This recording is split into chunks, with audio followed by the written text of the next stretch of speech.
Welcome to Tales from the Fandom, a podcast that brings a special guest out of the multiverse and straight to you. And now your host, David Ginsburg. Hello, everybody, and welcome to the latest episode of Tales from the Fandom. Today, I am joined by one of my favorite streamers on the Twitch network that I enjoy getting to watch as often as I'm able to. I am joined by Holly, also known as Hyrule Holly on Twitch. How are you doing today, Holly? I'm doing great, David. Thank you so much for having me. Oh, it's my pleasure. I was excited that you agreed and that we're here to make magic happen. We'll do our best. Absolutely. One of the things that I love, and I think I told Josh, aka Hillian Descent on the Hyrule Gaming Group network, is finding his Twitch channel has opened me up to like so many other streamers and other creators, and one of them happened to be you. Yes, Josh's channel, shout out to Hyrule Gaming Group on Twitch, unabashedly, has been a huge point of connection for a lot of other wonderful people on the internet, and has really grown into an amazing community. It has, and it's.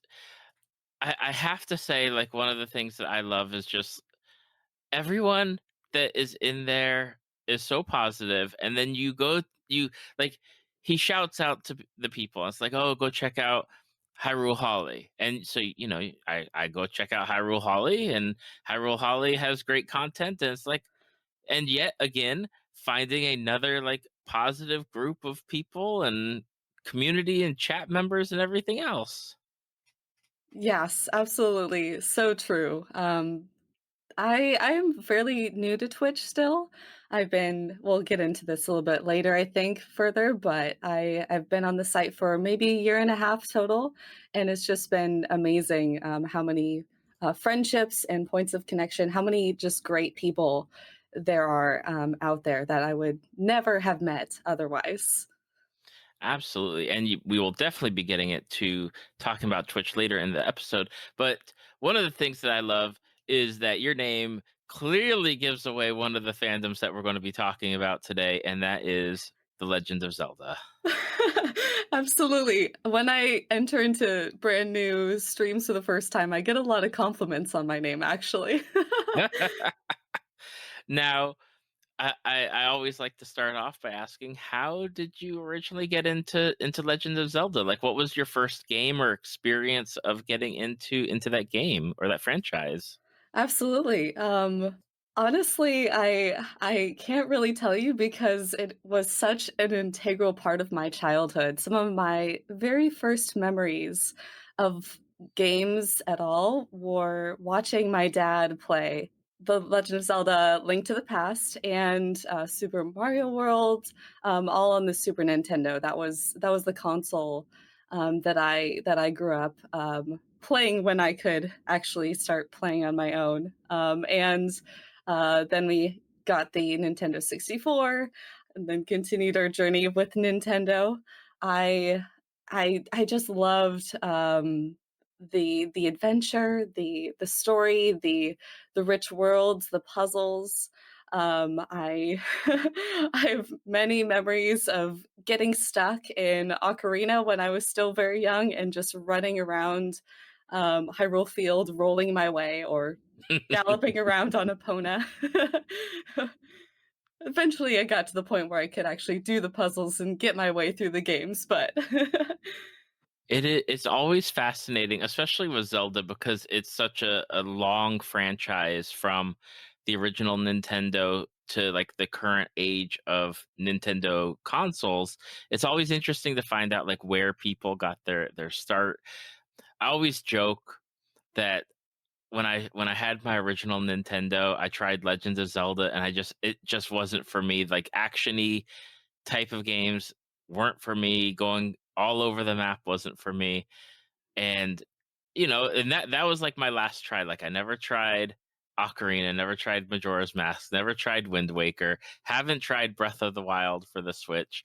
And it's just I enjoy watching people play, but at the same time there are times where I see those puzzles and I don't know if my controller would stay in my hand.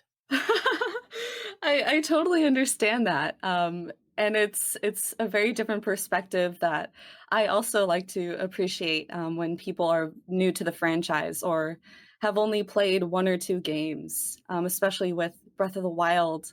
I feel like that has introduced a whole other generation, a whole other set of people into the Zelda universe who are just now starting to go back and play those older games. There's another streamer that I watch regularly that is just going through Ocarina of Time for the very first time, which has been wonderful to watch because I can't remember how I figured out some of these puzzles. It was so long ago. I just know what I need to do. But I mean, there are gaps in my Zelda knowledge as well, actually. Yeah, I never owned a original, Nintendo system, so I've yet to go back and beat Zelda 1 and 2. I've messed around with them on the Nintendo Switch Online service, but haven't gone back there. I never owned a Game Boy, so I haven't played the Oracle's games, but there's so many games now, in the franchise, and all are so different. It's quite something. There is, especially with them going back and doing the re-release of one of the games onto the Switch and made it all nice and pretty and shiny. And I was like, that obviously doesn't look like the Zelda I remember, and that's definitely not the Zelda of Wind Waker or Twilight Princess. But I liked watching people play it and seeing just something entirely different. Yes, absolutely. I'm assuming you're pointing to Link's Awakening. Yeah, yeah, I think that's the one. Whichever one just came out on the Switch and, Yes. and people were playing Yeah, and that was actually my first encounter with Link's Awakening. And I had a lot of fun playing that and getting into that game. it. Which Zelda is your favorite? Which Oh. which game? People asking me this all the time. Of course they do. My top 3 is in no particular order. Um, Usually I say Wind Waker, Twilight Princess, and Ocarina of Time. Those are my top 3. I encountered all 3 of those games, at really, important parts of my life, as I was growing up. I have vivid memories of playing and replaying those. There's a lot of nostalgia connected, to those choices as well. They're just beautiful games, and for a lot of different reasons, that I never get tired of, talking about or playing. hmm Yeah, those ties to memory, especially as a young gamer. I mean, it is strong. Like to this day, my favorite game has been the game that I played back at like a sleepover in the mid '80s, and it's like, yeah, you know what? There might be better games out there, but that game just is so ingrained in me. It's like it will never change. That is my favorite game forever, regardless. And I know that like when I watch my cousins um play through like Zelda, they always go back to Wind Waker because that's the game that they grew up on. And they'll just if they're bored, if they need something to do, that they throw Wind Waker in, they sail around for a little bit and play. And there's I don't they're like mid 20s or no lower 20s now, and I watch them and I'm like, man, you guys still go back to that game. But I mean, given the chance, I'd go back to my old school Nintendo or Super Nintendo games too. Absolutely, and that's one thing that, video games as a artistic medium, have going for them is that because you can just them in again and replay them, you can time travel, as it were, back to that time and relive a lot of those memories. You spend time playing these games and investing in these worlds, and so you develop that kind of personal relationship and ties, with these games. One of my questions, especially as it relates to like the Zelda franchise, is generally speaking, you get a new Link every time you're playing the game. Do you have like a particular Link that you're fond of? Oh, let's see. That's a good question. I like it. I I do enjoy Wind Waker Link or Toon Link Hmm. a lot because of his facial expressions. um, he has a lot of very charming facial expressions. In that game. I also like the personality of Twilight Princess Link. That game is more serious. Link has more depth and more of a history in that game Hmm. to me, and he's connected to a lot of the other children in Ordon Village that he has to rescue as part of his journey to eventually rescuing Zelda herself and saving Hyrule. But we see a lot of different relationships in a different dynamic. So those are two links I like for very different reasons that kind of encapsulate the different spirits of both of those games. Oh, totally. And my relationship to Link only stems from like Super Smash Brothers, and I always go for young Link or Toon Link because they're super fast and annoying as crap when I play against other people. And I'm like, here, let me zip around the screen really quick and get away from you, but then be annoying when I jump from the air with the sword.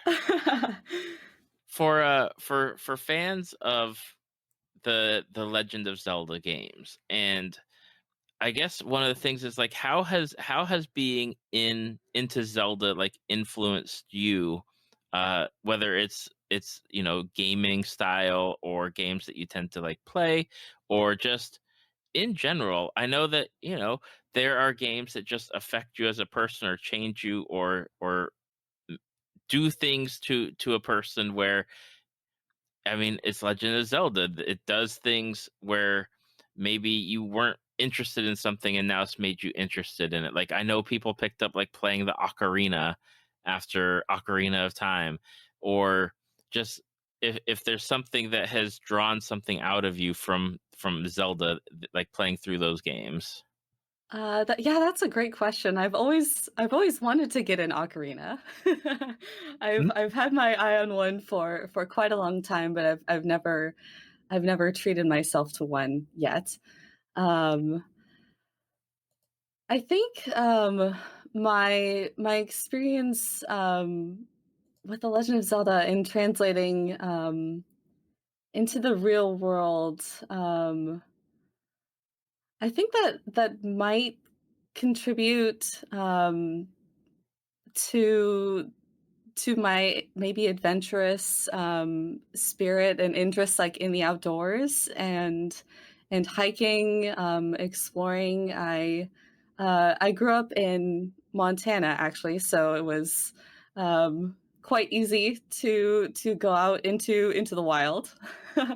um, and explore and discover new things. I I was also very fond of riding horses, so there might be some connection there. Okay. Um, uh, yeah, I think the experience of The Legend of Zelda as a single player adventure game, I found quite relatable, because I'm actually an only child as well, and so I um, developed this imaginative world in which I was the hero, I was the heroine, and could create my own adventures and discover new things. Awesome. Do you, as far as other characters go, like obviously you got Link, you got Ganon, you got Zelda. Is there a character in the franchise that you're like, dang, like this character is awesome and more people should like them? Oh, my first uh my first answer to that is Sheik, of course, which people who play Smash Bros. Do get to know Sheik, which is great. I think Sheik is such an interesting persona, and I would love a chic game, to be honest. Okay. um, as I would also love a game in which you could play as Zelda, to get another female dynamic, I guess, into the Zelda series, other than like Hyrule Warriors or Smash Bros. But so Sheik, for those who are listening and don't know, is in Ocarina of Time is Zelda's secret identity. And when Ganon takes over Hyrule Castle, Zelda goes into hiding with the Sheikah tribe, basically, and goes undercover and pops in at very convenient times to help Link along his quest. I am actually planning a Sheik cosplay. I'm very excited about. So that is one character that I'm absolutely fascinated by in the Zelda franchise. I also love to talk about a lot of the other side characters in Wind Waker. Medley, the Rito girl who uh, you do have to escort at one point through one temple, can be kind of annoying, but she's just a very a very charming, very lovable character as well. That I love. Escort missions, having to do them. Oh my gosh, escort missions are the worst.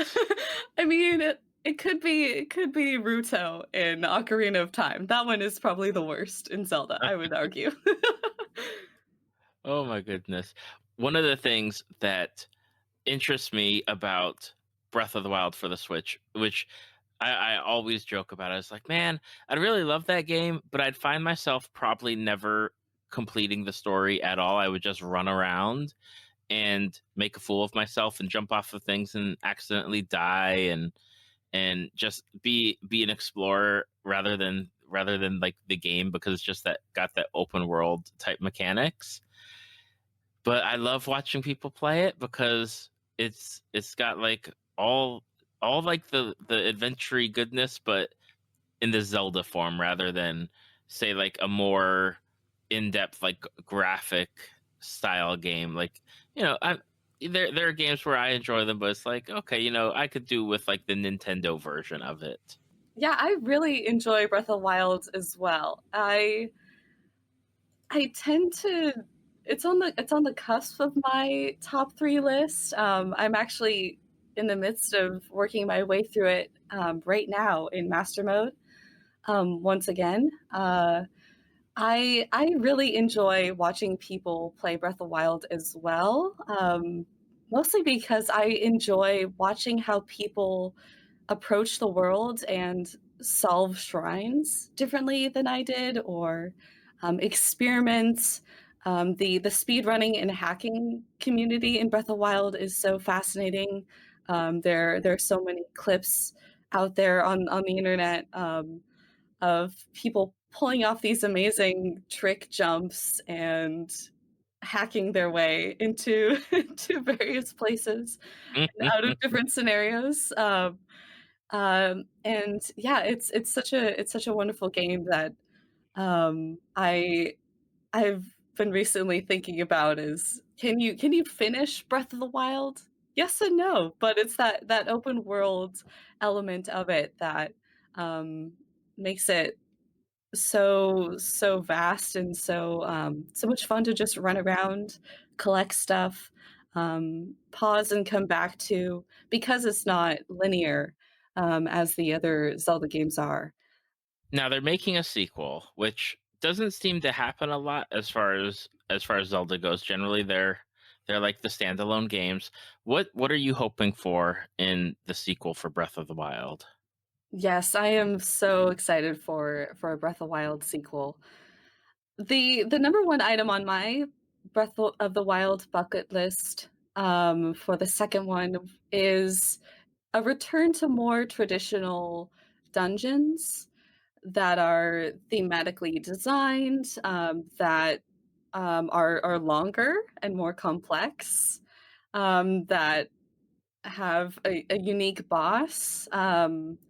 I that was one thing I really missed in Breath of Wild. I did feel like the divine beasts, were pretty repetitive. I wish they would have stuck to the Zelda formula a little bit more. And the trick I get where Nintendo made this decision. The trick to the traditional Zelda dungeon formula is having that key item, which allows you to beat the boss often to do the puzzles that is unique to that dungeon. Hmm. And so in their choice to just use the abilities on the Sheikah slate, and your bow and arrow and some sort of sword or club, that was taken out, and so they had to make each of these divine beasts approachable at any point in the game in any order. So you would necessarily not be dependent upon, getting the boomerang or like getting the claw shot, for example, in order to complete them. So I'm sure Nintendo could figure out a way to do that, and we'll see how many of the fundamental mechanic changes that they made for Breath of the Wild, how many of those will stick around in the sequel. Um, I think other Breath of the Wild 2 wishes. I I would love to see more of the Sheikah culture, to get more story. The Again, part of the struggle with their open world formula, and setting the game 100 years after the calamity, is relying on these memories to convey the story and the relationship between Link and Zelda and all of the other champions. I would love to have more of that in real time to get more of the background to the Sheikah culture that built the shrines, that built all of this ancient technology. I think would be really neat. Um, and to be able to develop more characters in real time in the game. Hmm. Okay. I know that the only thing I'm waiting on before I play Breath of the Wild is I need it to drop in price. Like I've got it on my Amazon. I'm like, okay, you're going to drop in price at some point, right? Like you're going to go under. Like right now, I think it's at $49. I'm like, come on, just get to like the $35 price point, and then I can buy it. Well, Nintendo has never been one to put their games on sale very often.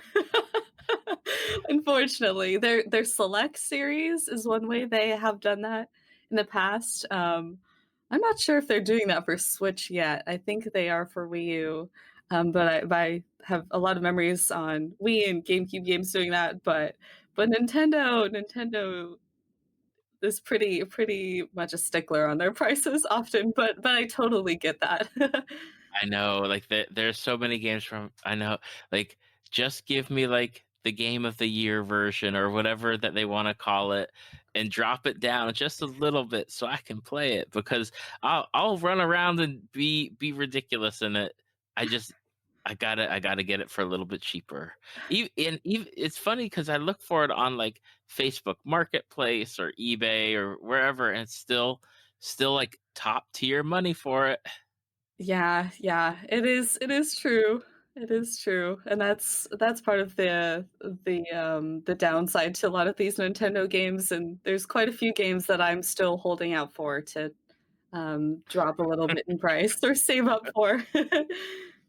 Oh yes. Now, on top of the long spanning franchise that is Legend of Zelda, another fandom that you're in is again a long spanning franchise that's been around since the late 70s, and now who knows how long it's going to go because I think it's just going to keep going forever. And that is the Star Wars franchise.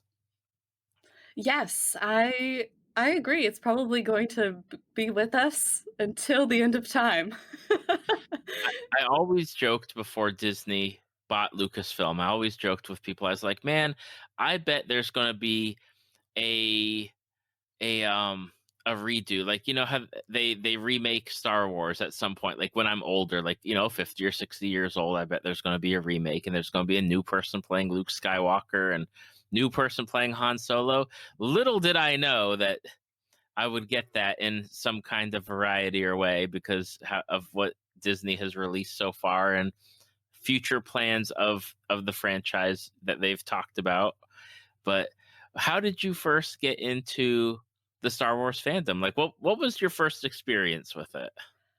Um, it was much like Zelda in a sense, in that it was a passion and a fandom that I also inherited from my father. I grew up watching the original trilogy. I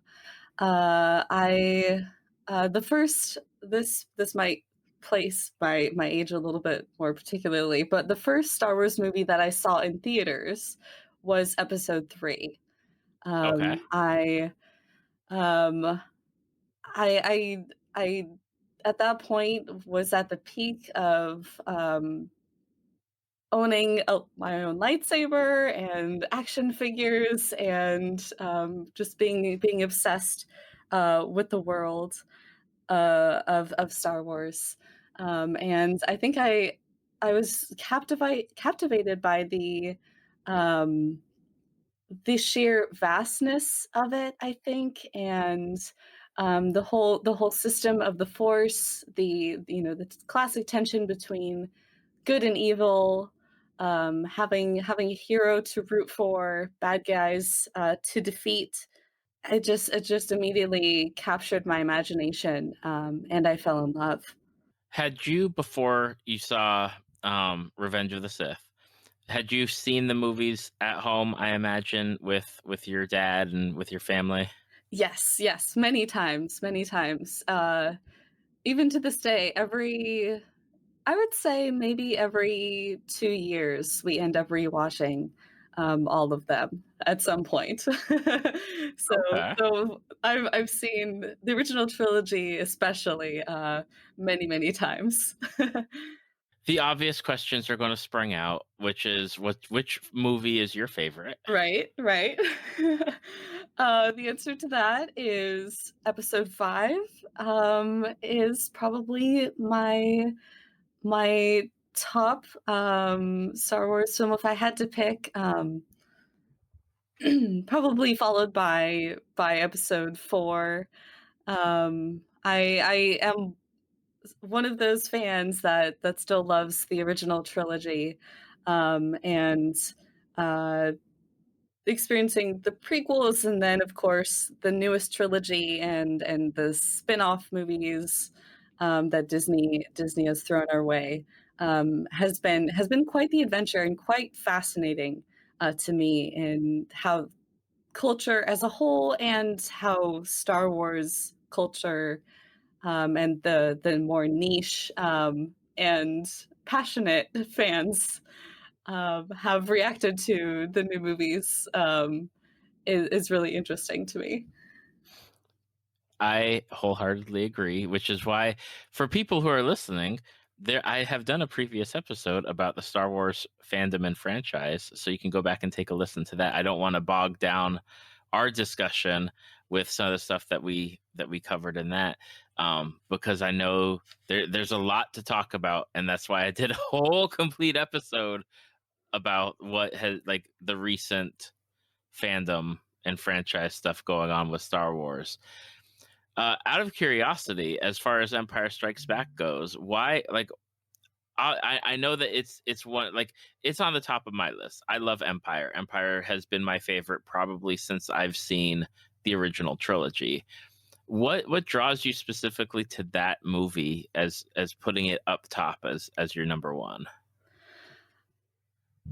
For me, I enjoy Empire, um, mostly because it is such a film that is all about developing the story and developing the world and adding so much more depth and breadth to the narrative that George Lucas was crafting at the time.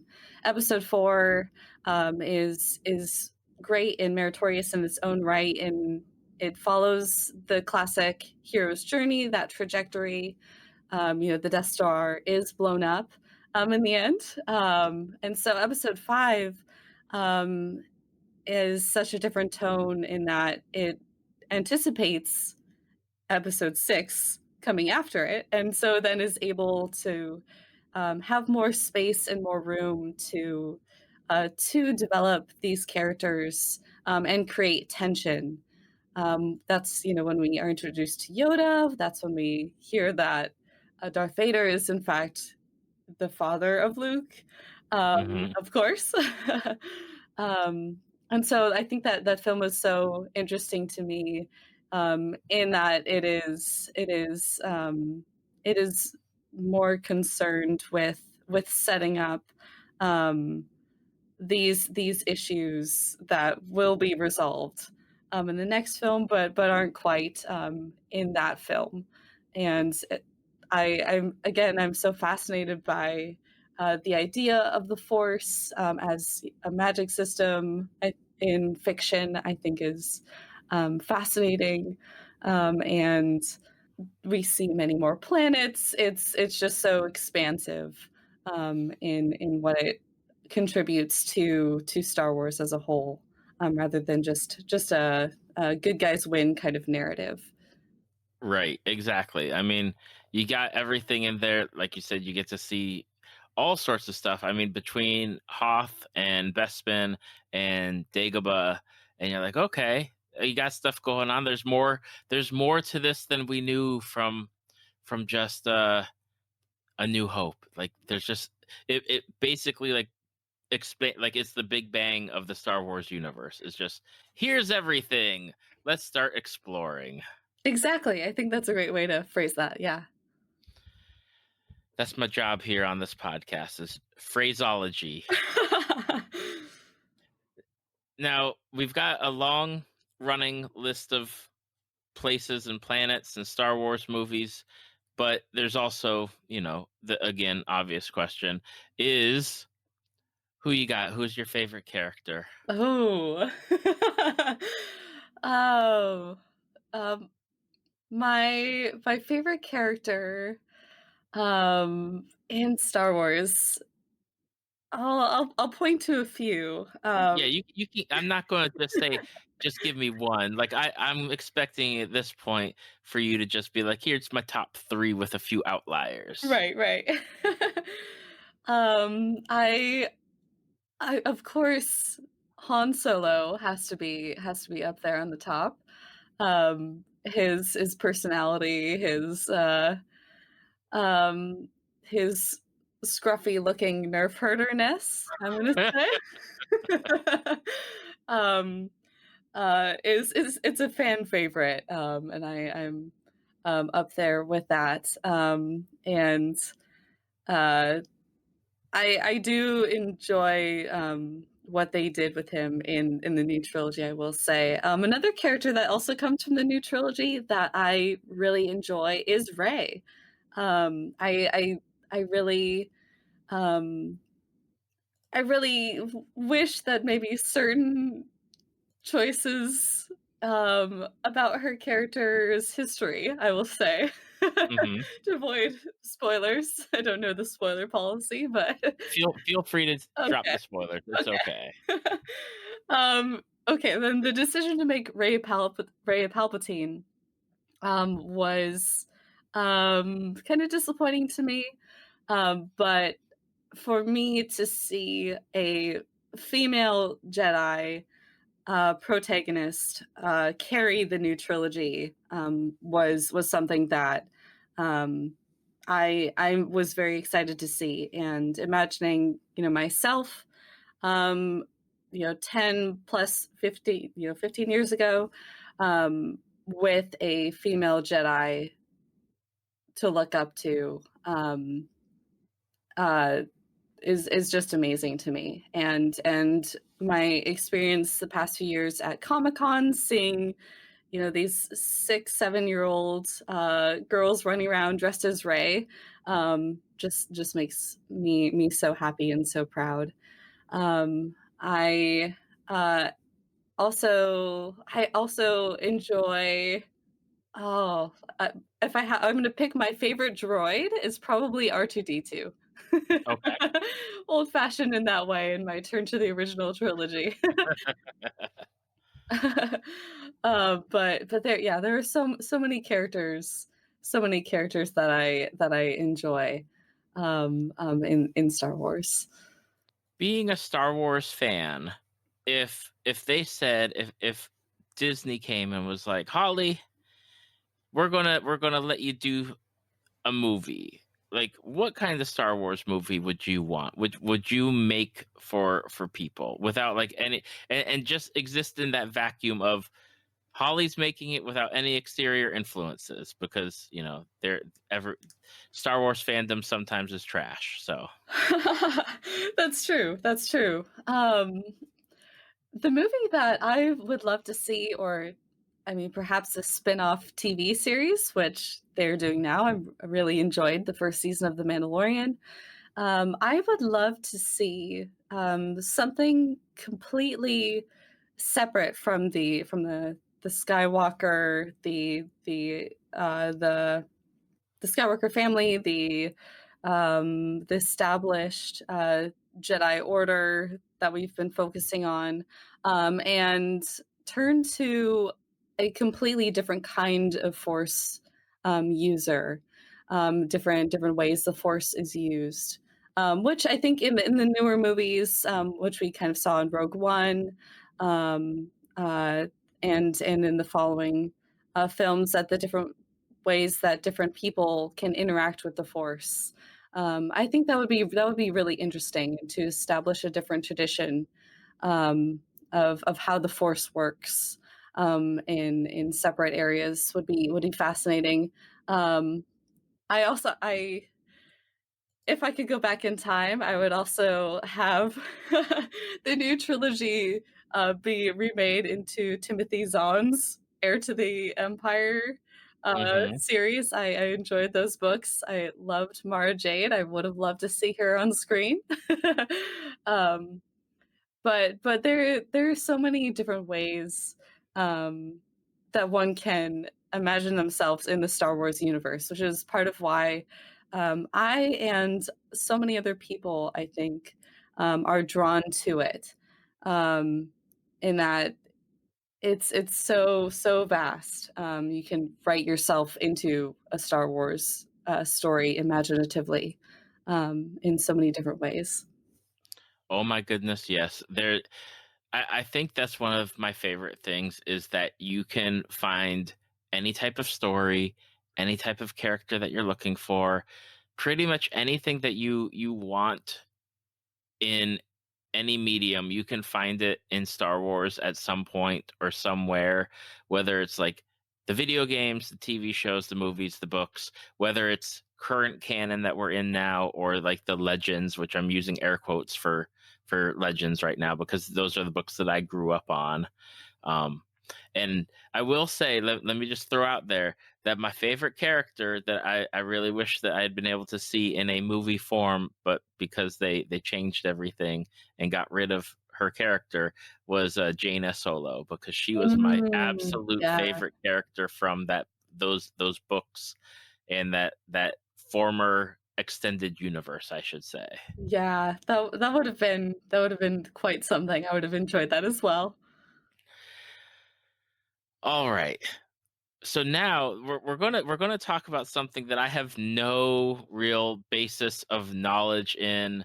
I mean, I'm sure I've touched on some of them back when I had to go to college and high school and things, but you're into them, and I rarely get the chance to have people talk about this fandom or this subject. But classic literature, and I say that with all like respect and deference to the great authors and the people that like dive into those books, which are not me for the most part. Yeah, I am. when you initially reached out to me to ask me about uh, topics that I'm interested in and fandoms, I kind of chuckled to myself when I wrote that classic literature is one of my fandoms. And little did you know that I'd be like, let's talk about it. I mean, I am very excited to talk about it. I am a voracious reader. I read all of the time. That is my full-time occupation is a English graduate student. So I know a lot about literature. I never get tired of talking about it. I guess a good question for me to start is like, what draws you to it? Because as me, having to read some of the stuff in high school because it was mandatory, like making number one, making it mandatory is never a good thing because I'd love to discover stuff on my own. But for me, like I never really connected with most of those classic authors. They didn't really do anything. There's never anything where it was like a connection of wow, like I need to keep this book on my shelf with. And I guess the only exception, and I guess the only classic literature that I would consider is like Lord of the Rings, just because of like the age of when it was published. But even then, I mean, I don't think we're talking about the same literature here. Right, and that was something I was just going to talk about a little bit in what we mean by classic literature. Can be very slippery in itself. The term using air quotes classics can be very vague and only so helpful at times, and it looks different for different people. To me, the classic literature is a lot of very long novels, a lot of work that is several hundred years old at this point. I would say that at this point, Lord of the Rings is classic literature in it's an established, work that has withstood the test of time. Is That's one of the metrics I use in talking about literature, and how we categorize it, is something that, as a scholar, is uh, very much on the table and up for discussion, always. But for me, I study a lot of 19th century novels, so that includes authors such as Charles Dickens. That includes the Bronte sisters. That includes George Eliot, Jane Austen. Those are some of the big names that I read and really enjoy, and as well as some American authors. I want to read was something that you wrote when you sent over your email about the different fandoms that you're into, because I find it very fascinating and relates almost to our discussion about Zelda, which you wrote. These long, detailed, realist novels, often centered on the journey of a single protagonist, are not that different from a single player adventure game. And I really love that sentence. Like I really need to make that like a quote somewhere and just put it up and be like, look, we're talking about novels, but this is what Holly thinks about them. Because I that quote is just really neat. Like it makes your brain think about it for a good chunk of time. Thank you. Yeah, as someone who is very passionate about literature and passionate about video games, I have spent a lot of time thinking about the connections that we can make between the two, and how narrative works in literature, versus in video games, and how there's quite a few bridges in between those. And what I mean by that, um, is it has to do firstly with immersion. I think that is one of the reasons why I enjoy playing video games and reading some of these classic novels, is that establish a world that is tangible, that is detailed, as I said, that feels real, and you can interact with, and you can imagine yourself in the role of these characters moving through them.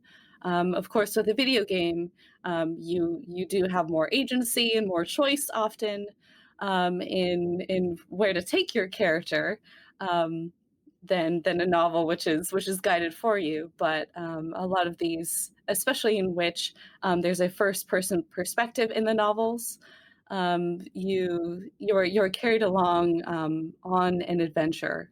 I guess one of the things that I'm curious about is when you're getting into these books, like when you're diving into them, like what is that draw, like the like that nugget that ties like these books together for you and just like captures you. One of my policies whenever I read a book is I give it 3 chapters. I'm like, okay, by the third chapter I should be hooked, or it's not really going to do it for me. Is generally like my like consensus of book reading. Like for these books, number one, they're tough and they're old, and I don't want to be like ageist against books because there's value in them. But what like I I'm trying to like just think of like how do you get into them? um, a lot of let's see. I think for me, I am able to access these books. A lot of the reason for that is I grew up reading a lot of these style of books. They are certainly fairly challenging to pick up out of the blue. To pick up, a 500-page Dickens novel is quite a task, or to take on Moby Dick. Both things I recommend trying, but but they certainly can be almost inaccessible to a lot of people. And to me, I enjoy them. I am hooked by them uh, because of this style of language. It is very challenging sometimes to access for a lot of people, and also I look to the richness of the worlds that these novels contain and that they explore. And for me, also, I have fairly limited experience reading a lot of fantasy or science fiction. I've read several. I've read some of the big names. I've read some Orson Scott Card. I have taken on Dune, but in my reading experience, I find myself drawn more to the genre of realism in contemporary literature, and in 19th and 20th century literature. To me, the gap between my own personal experience of the world and these kind of realist stories is smaller than making the leap into fantasy often. Um, and so I find myself connecting with those stories more. They also have that element of uh, accessing history in a sense, and in a different time period, that still can teach the reader, teach me something about the human experience and my world, that is easier than to take away from than a fantasy novel, for example, I would say. Which book out of these great authors, these great stories that you've been involved in with reading through them. Like, do you have one that you're like, this is mine? Like, bury me with it when I die because I need it to come with me. Um, let's see. Which novel would I like to be buried with? That is a tough question. I might choose if let's see. If there's a few novels that I absolutely love to talk about and to think about. My favorite Jane Austen novel is Persuasion. It's one that not a lot of people read. They often go to Pride and Prejudice, but I love the story of Persuasion. It's uh, Jane Austen's um, greatest work, in my opinion, writing at the peak of her experience as a more mature author. I really enjoy Charles Dickens' Bleak House as his take on a mystery novel in a sense that's also well written.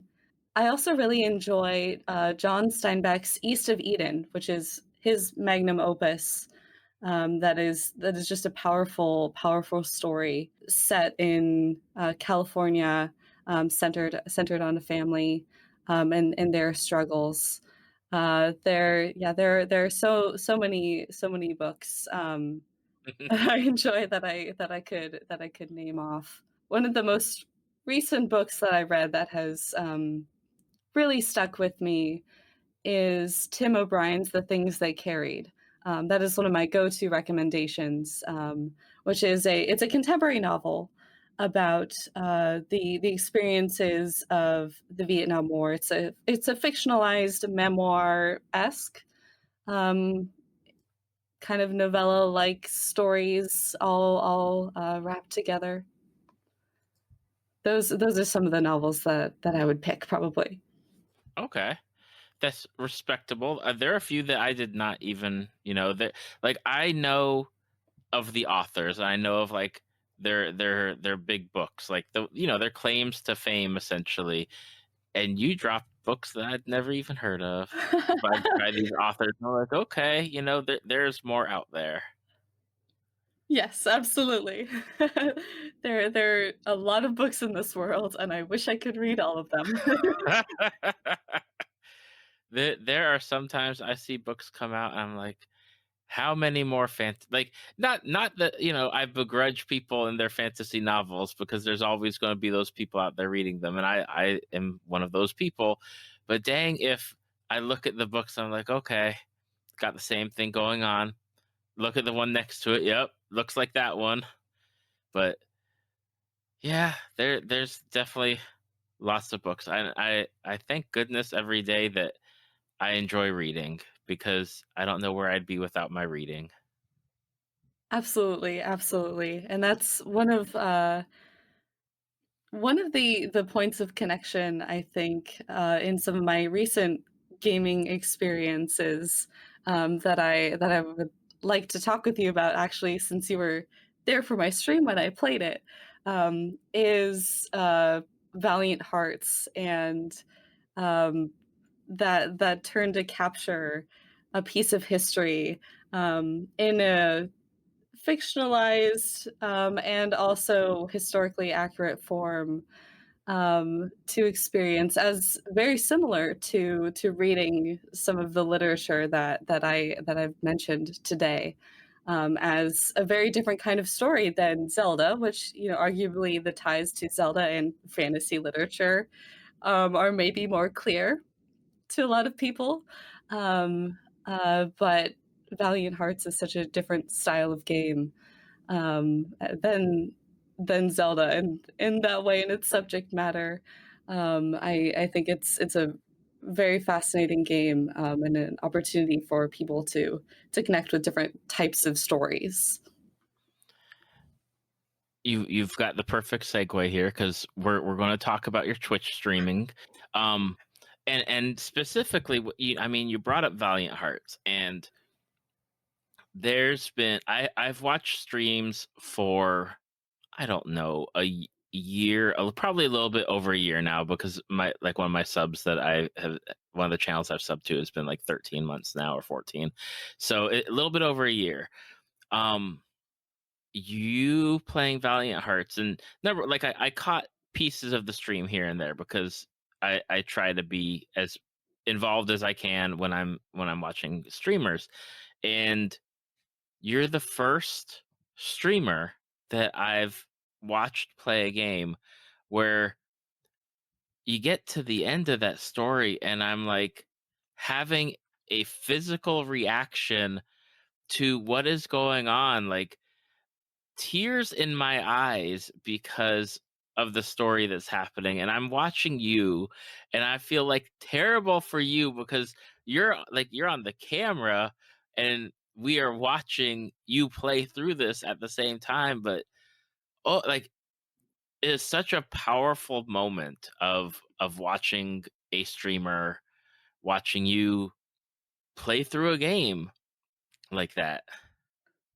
Absolutely. Valiant Hearts, for those who are not familiar with the game, is it's an Ubisoft game, I believe, that came out in 2014 to mark the centennial of World War One.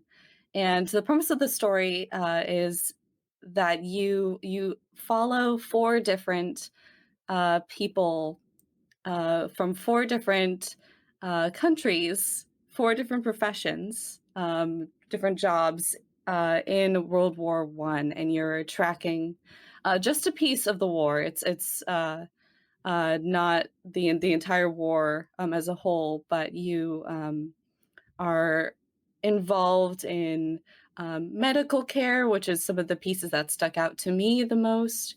You're involved in stealth missions. You're involved in using using tanks.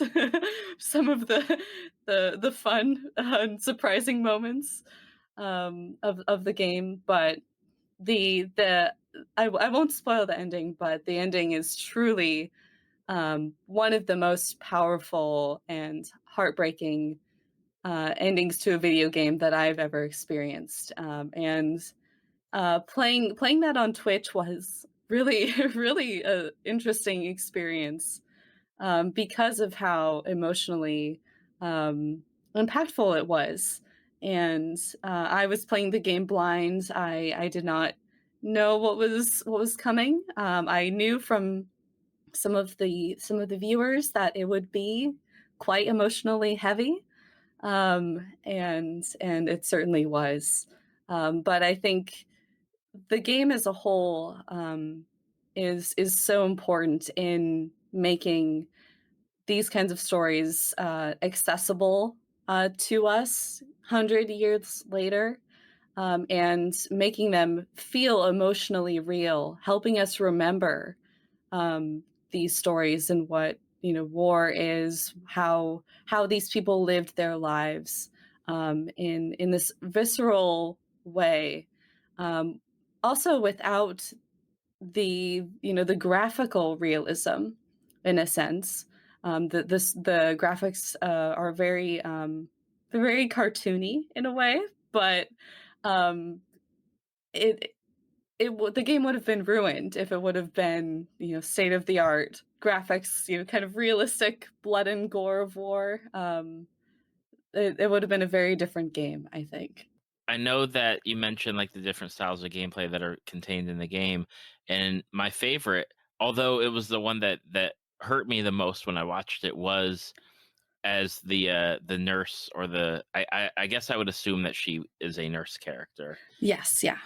And man, like, we read about the war, and we read or we watch movies about the war, but it's all, I don't want to say like romanticized, because sometimes it is getting into that grittiness of it. But I mean, you're playing a game where the characters are so nice and cute looking for the most part, and then you're here as the nurse trying to save their life by scrapping together like goods that you're just like randomly needing to find. That's like, oh my gosh, like, and now you gotta save this person's life. Absolutely. That's one of the ways that the game is so successful to me in that it the transitions from solving puzzles, like collecting little things, doing little fetch quests in kind of a peaceful environment. You're in a, a camp, or you're in a trench somewhere, trying to do these simple puzzles. But once you do that, boom, instantly the tone completely shifts. You're charging, people around you are dying, shells are dropping. It's it that style of play. I imagine I do not have real experience in combat, or on the battlefield, and I want to be aware of that always. But I think that probably captures that pretty clearly. I know the team that developed the game did a lot of very serious research in um, reading a lot of letters and interviewing people who actually experienced the war before developing the game. Now, I want people to. I don't know how long your videos last, but if you go on to Holly's channel, maybe you can catch some of them if they're still around. Because again, don't know how long they last. But I wanted to ask, because we're talking about Twitch, and you're streaming on Twitch. You said you just got started about a year and a half ago, give or take. What was the driving force for you to start streaming? Absolutely. Yeah, I it was really a decision that I made kind of out of the blue, just to experiment a little bit. I I didn't really get involved with Twitch. That journey probably started about 2 years ago, when I had recently moved to the city where I'm at, and didn't have a lot of community there at all, and was simply searching for that kind of relationship, that space to chat about video games with people. I originally got more involved on the platform through gaming YouTubers, who also streamed on the side, and started frequenting their channels and getting involved in those communities, which led me to get to know specific chatters and go into their streams, which were a lot smaller, where you can really develop friendships with people and really get to know them in smaller streams. And so I just decided to start doing research a little bit, and um, perhaps give it a go myself. I really love Twitch in that it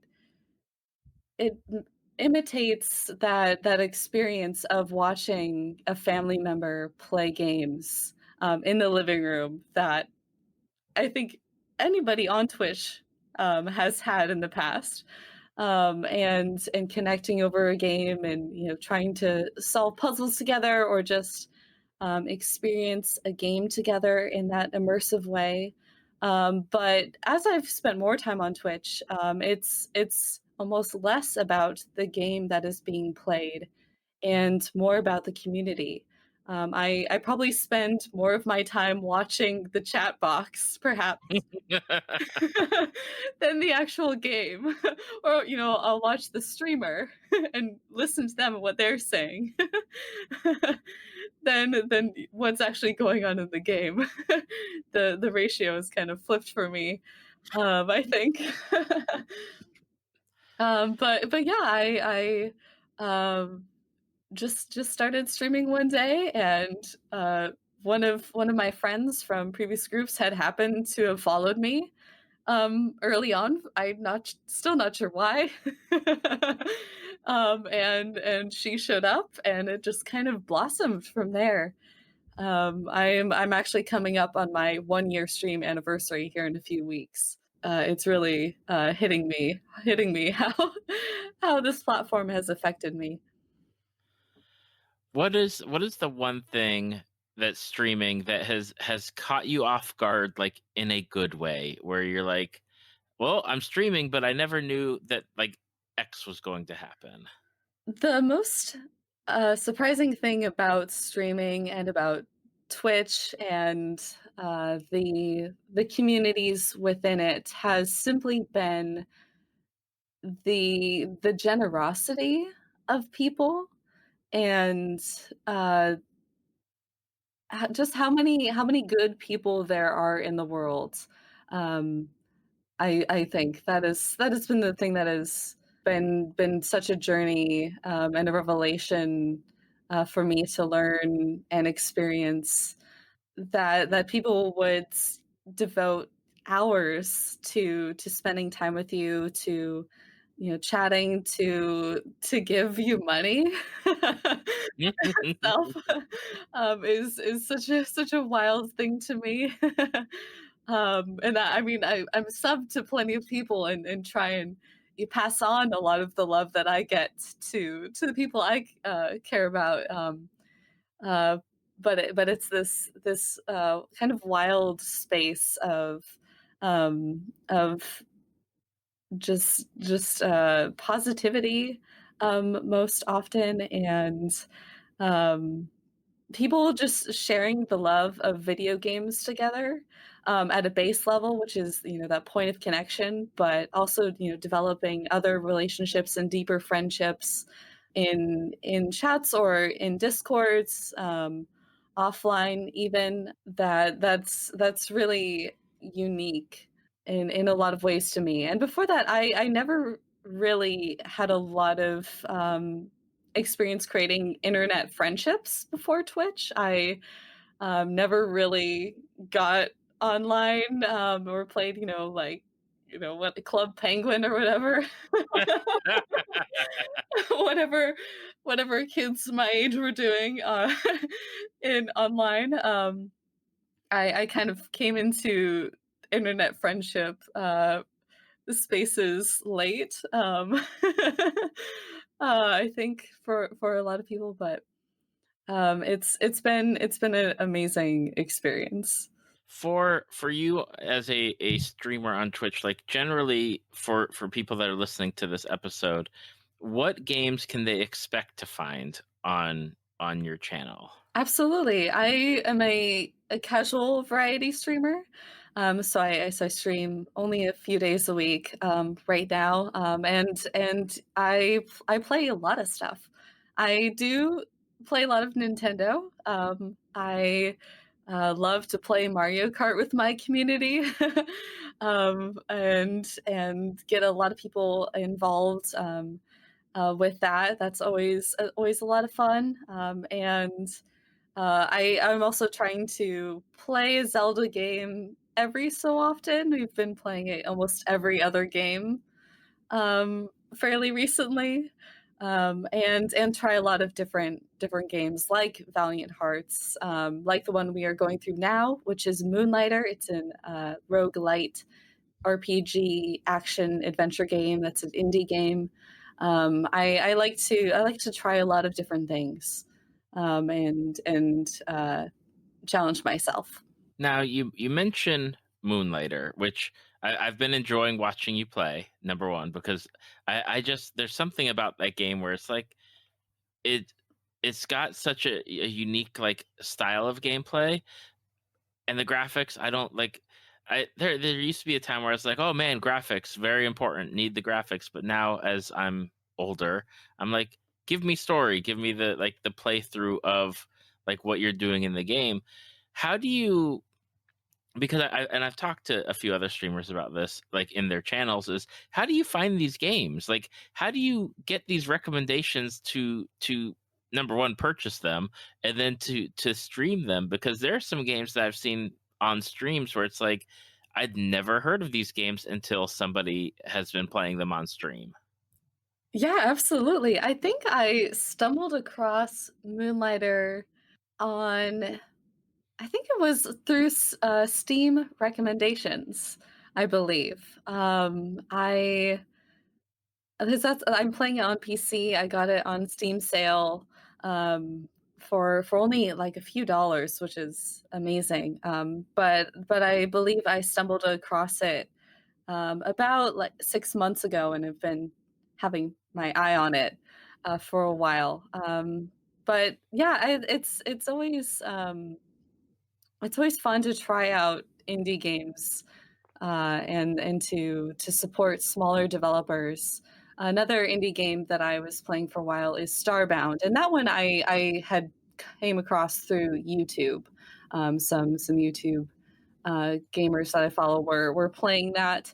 But this one I yeah stumbled across through that handy dandy recommendations page. I had a feeling that I would like it because of the roguelite elements in which uh, part of that part of the game is you are a dungeon crawler, and so you're killing monsters, collecting loot, and if you die, then you lose all of what's in your backpack, and you basically have to start over. And so I have enjoyed that element from Enter the Gungeon, and it's also has an adventure element, Zelda-esque top-down view, a lot of elements going for it. It's definitely one of the things that I love is just coming across these new games that I would never have heard them until seeing somebody stream them, and I super appreciate when I get to see that, especially on channels like yours, where it's like, okay, like number one, I know that you're not going to be like, I feel confident in Holly's going to play the games that I feel would be a good representation. Like you stumble into other people's streams and it's like maybe they're playing it just to like go through it, but I really feel like some people that stream the games are like there's like you're playing it and you can definitely give like a good recommendation on yes it's worth it, no it's not, or you're not like just trying to play it to, I guess, I don't know, like hype it up or something along those lines where like it's a disingenuous playthrough. Yeah, absolutely, and thank you for saying that. Now, for people who have listened to this episode and they want to find you, they want to follow you, they want to watch you, what are the best places to do so on the internet? Absolutely. Well, the number one way is through Twitch. You can just find me at Hyrule Holly on Twitch. I'm also on Twitter as Hyrule Holly, and I do have a channel Instagram that's Hyrule.Holly. That's the only different one. Awesome. So I'll have those links in the show notes and on the Facebook page and the website. So that way people can come hang out with me and a number of other awesome people, whether they're just watchers or other streamers, and watch you play through a variety of great video games. And Holly, I want to say thank you for taking the time out of your schedule to come and talk with me today. Yes, thank you so much, David. This was a great experience.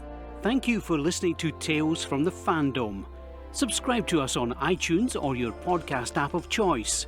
Follow us on Facebook at www.facebook.com/talesfromthefandom to see photos, links, leave feedback, and check out upcoming guests. If you'd like to be a guest, email David at talesfromthefandom@gmail.com.